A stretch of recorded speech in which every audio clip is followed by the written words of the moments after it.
We must let the light and the warmth and the love of God, the eternal love of God, into our hearts, or we will burn in hell, burn in eternal damnation.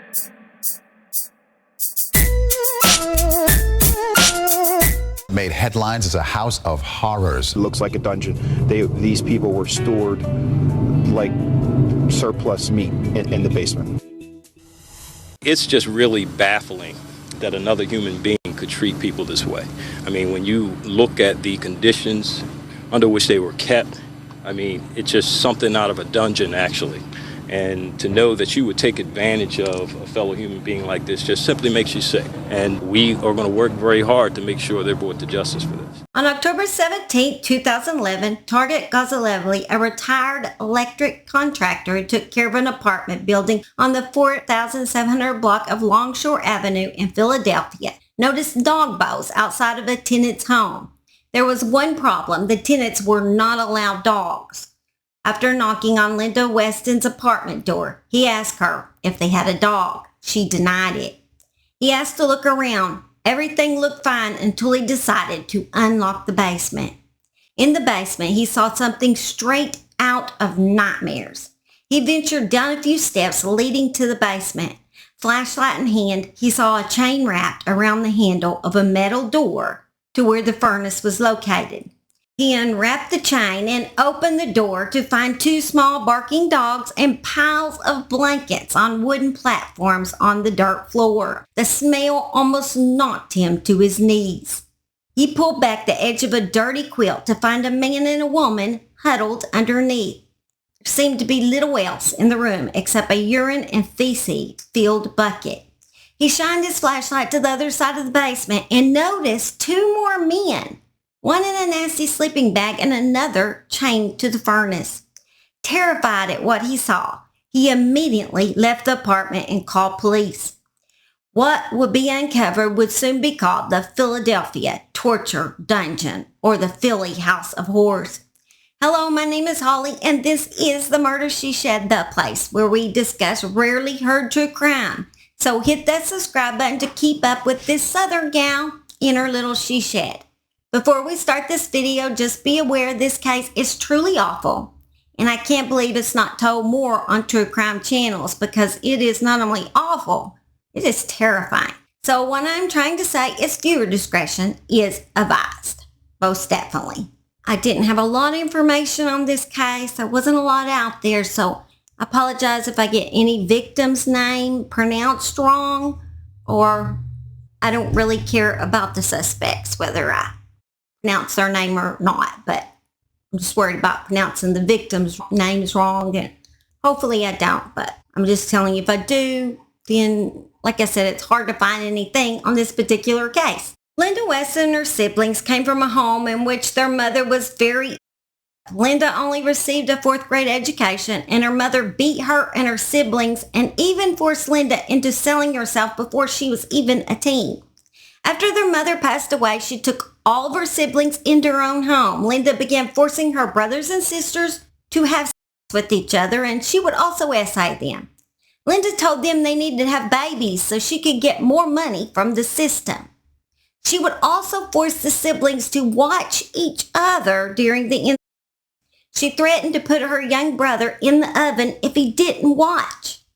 Linda was also very physically abusive to them. Linda forced them to eat cockroaches if they misbehaved. As Linda's siblings got older, they were able to escape one by one, but they never told or discussed what Linda had done to them. They were just too afraid of Linda to do that. Linda ended up having a daughter named Jean McIntosh. I just imagine she was abused by her mother too. Somehow this made Jean just as evil as her mother. One day, Linda learned her sister Vicky was going to court because she was going to lose custody of her 10-year-old daughter named Beatrice. Linda was seeing dollar signs when she learned this, thinking that perhaps she could get custody of her sister Vicky's daughter. So Linda went to court with her sister on July 19, 2002. Linda was able to convince the court that Beatrice would be well cared for in her home. The court granted permission right then and there without even seeing Linda's home or knowing her awful past. Not only had she mistreated her siblings, but she had actually been to prison for her sister boyfriend's murder. Bernardo Ramos was locked in a closet for 2 months. She beat him with a hammer if he complained, and during that time, he was only fed just 4 times. He starved to death inside that closet. When Bernardo died, he only weighed 75 pounds. She was released from prison after only 4 years, but was sent back to prison after she violated her parole. She was released again and once again violated her parole, but was never recaptured. That case was eventually closed. She had been given a diagnosis of schizophrenia while in prison, and she didn't treat it. She took no medication. Now she was bringing her sister's child home to live with her. Notes taken at each visit by the DHS workers viewed Beatrice as being in a safe, stable environment and doing well with her aunt. By this time, Linda had gotten a new boyfriend named Gregory Thomas, and he was living in the home as well. Even then, no criminal background check was ran on Linda or her boyfriend Gregory or Linda's daughter Jean. On April 2003, Linda was granted full custody of Beatrice. Sometime during this time, Linda met a man named Eddie Wright, a man who claimed to be a street preacher, also known as the Reverend Ed, and she began to have relations with him. She also met another man named Nicholas Woodard, or Nick as he was called by the Weston family, and of course, why not? Linda slept with him too. With Linda as the ringleader, her daughter and the 3 men began to lure mentally disabled people into their home and use them for money, just as she had done to her own siblings in the 70s. Her target would always be mentally disabled individuals who were estranged from their own families, offering them her home.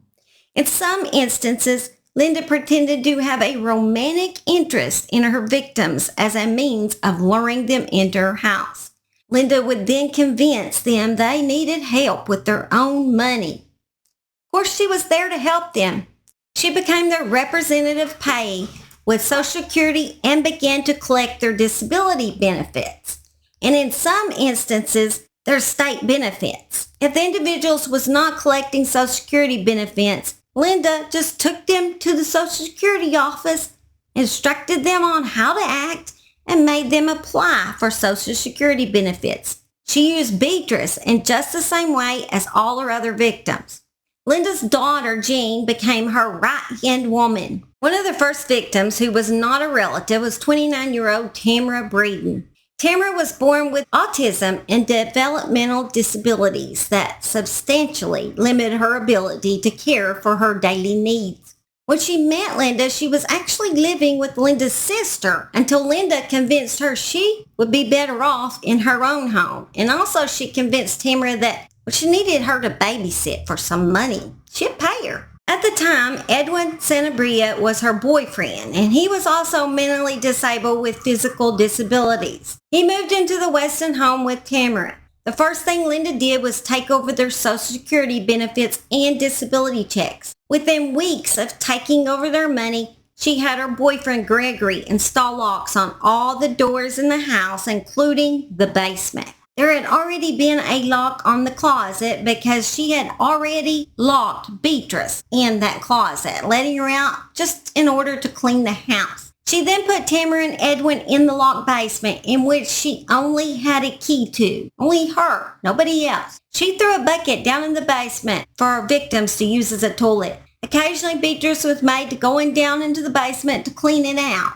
While Linda and her accomplice ate good meals, she allowed her victims, including Beatrice, to only have rice and beans, stew, and ramen noodles. Occasionally, she would slip drugs into their food so they would sleep all day. She didn't want to mess with them. They would occasionally move from time to time to keep anyone that might suspect something from noticing. Depending on what kind of home in which they lived, she would decide if her victims would get locked in basements, attics, or closets.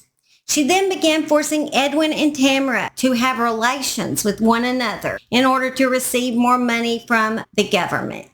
Their first child, a baby girl born in 2004, was a stillborn. Edwin was able to escape at some point, but Linda was able to talk him into coming back.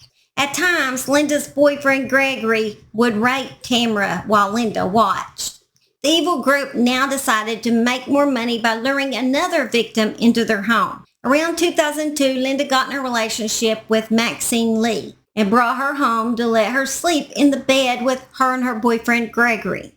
However, after a few months, she was confined to the basement too. When Maxine became pregnant with Greg's baby, they made her strip and get into the bathtub. They then hit her with a bat, sticks, and punched and kicked her all over her body. They began beating her regularly after that, also at times let Pastor Eddie join in on the beatings. How Christianly of them. A woman named Donna Spadia was lured into the home next, and Maxine was made to dress, feed, and wash Donna because she was not able to take care of herself. At one point, Maxine was confined in the attic, and during rather brutal beatings, she actually fell through the ceiling. She was rarely fed or given drinks while being kept in the attic. She was also kept in a kitchen cabinet. Donna ended up passing away in a locked laundry room on June 26, 2005. Linda ordered other members of the family to move Donna's body to a different location before calling law enforcement. They laid her body on the bed upstairs, and when the authorities came, they believed it was just an overdose, since Tamara had placed empty pill bottles all over the bed. By this time, Tamara had another baby girl, but this one lived, so Linda claimed her as her own and called her Little Elle. She made Maxine take care of Little Elle. Finally, after all the beatings, starvation, and lack of water, Maxine also passed away in 2008. Weston ordered other members of the household to move Maxine's body to a bedroom before calling law enforcement. Maxine's death was reported to be from bacterial meningitis, and so Linda got away with another murder. Linda then took custody of Maxine's children, one being a 13-year-old boy, in which she made him sleep with her own biological child in order to have children. His 14-year-old sister was made to sleep with her biological son. Tamara began to be forced to solicit herself to other men for extra income. She was restrained inside of a trailer while older men would essay her. Linda's niece Beatrice was often beat by all the men in the household. Even Linda's minor children were forced to beat her. They beat her with bats, pipes, sticks, and fists from the time she was 10 years old. She even was pistol whipped by Nick. She was not allowed to ever attend school. After Maxine passed away, she was forced to take care of Little Elle. Gregory would also essay Beatrice. When Beatrice turned 18, she was forced to solicit herself to other men. Herbert Knowles became their next victim in 2008. Not only did Herbert have mental disabilities, but he is also born with cerebral palsy. Herbert was spotted in a store by Linda, so she ordered Tamara to tell him she wanted to be his girlfriend and was given her number.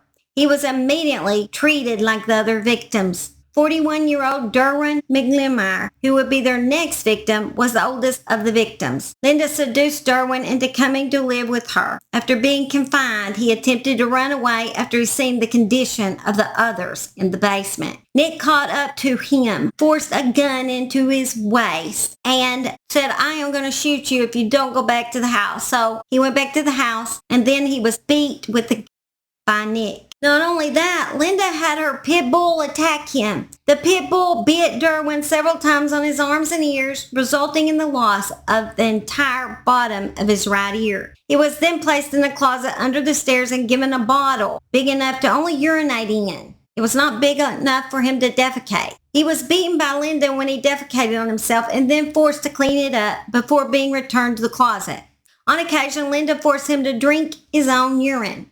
Then after being placed back in the basement, he was permanently confined to that furnace. Greg was given the key to the chain wrapped around Derwin's leg. They removed the lights from the basement and forced their captives to sleep on the dirt floor on makeshift beds made out of padding and wood in the dark. They would not permit them to bathe, wash up, or change their clothing. At times, the victims would be shot with BB for the fun of it. The last basement the 4 victims were found in was a 6 by 15-foot room. They were beat with broomsticks and sticks. They were burned with heated metal spoons. Beatrice was mostly confined to a locked closet all by herself. After authorities came and found the victims in the basement, they then found now 20-year-old Beatrice in a locked closet on the 3rd floor of the apartment building. She was pulled from the closet with her head wrapped in clothing, covering open wounds and scars. On the rest of her body, scars covered her face. A burn mark from a heated spoon was imprinted onto her skin.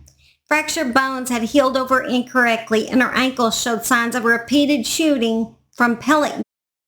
She had scars all over from the past. Linda had illegally collected about $212,000 in Social Security payments over 10 years from her victims. The baby, little Elle, was never found in the home and is believed to be dead. Paperwork and identification documents for at least 50 different potential victims were unearthed when the police searched the Weston's home. After the 4 adult victims were released from the building's basement, investigators found children and teens in Weston's apartment. Police eventually took the 8 young victims into custody, all of them showing signs of abuse and neglect at the hands of the Westons. The youngest of the rescued children was 2 years old. After freed, Tamara said, "I kept praying to Jesus and praying to God that I could get back home to my family.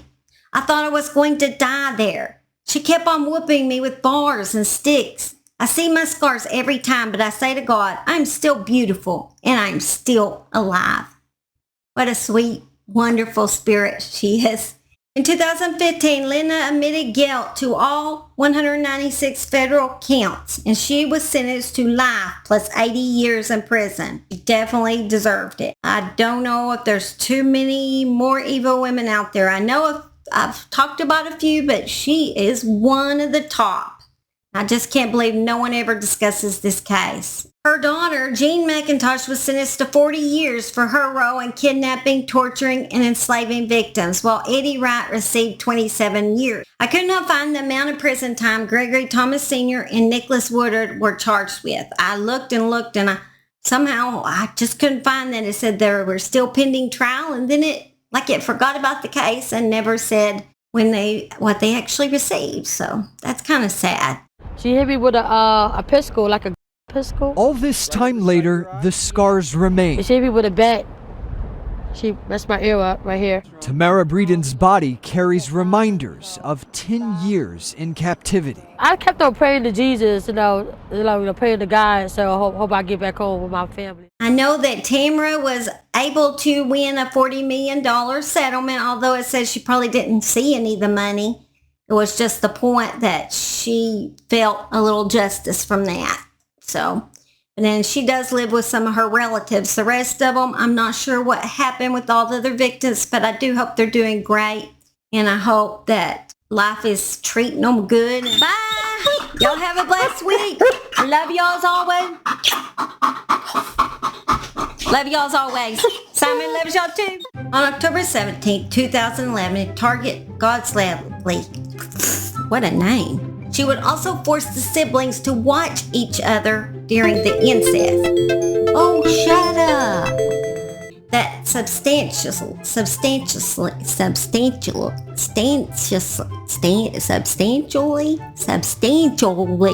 Tamara was born with autism and developed. I can't talk. There's this baby boy. Can you look at that boy? Look at that tongue. God, if my makeup's sweating, I apologize, and I know it is. I'm going to get the electricity fixed in here. My husband is sometime. Don't you go outside where it's not hot? I know you're burning up. You're just too faithful and loyal for that, aren't you? Like if Mama's burning up, so am I. My hair's sweating. Oh, God, it's awful in here. You guys know I love you when I do all this for y'all. As you can see, all my paintings are in here now. I don't know if you can see it or not, but I have all my paintings in here. They were in my house, you know. They got blown away in the tornado. Hanging on the wall back here. Well, I just got them everywhere. Let me see those. I have paintings everywhere. One of these days, when I get back into the spirit of painting, or time, let's just say time, I might start selling some. Really love to paint. That's actually my true love. Anyway, tell them bye, baby boy. Tell them bye. Say I love y'all. Say I love y'all. And I'm going to go four-wheeler.